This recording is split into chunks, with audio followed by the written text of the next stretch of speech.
రంగారెడ్డి జిల్లా నారాయణఖేడ్ మున్సిపల్ పరిధిలోని 12వ వార్డు నుంచి ఎంఏ ఇమ్రాన్ శుక్రవారం నాడు నామినేషన్ దాఖలు చేశారు.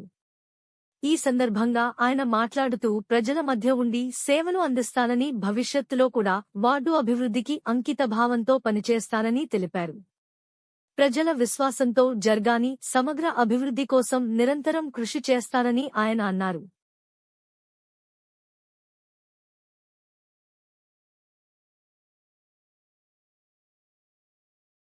కాన్స్టిట్యూషన్ నుంచి నేను 12th వార్డు ఒకటి మొహమ్మద్ అబ్దుల్ ఇమ్రాన్ నామినేషన్ వేసినాను. పార్టీ బీఆర్ఎస్ పార్టీ నుంచి వేసినాను నామినేషన్.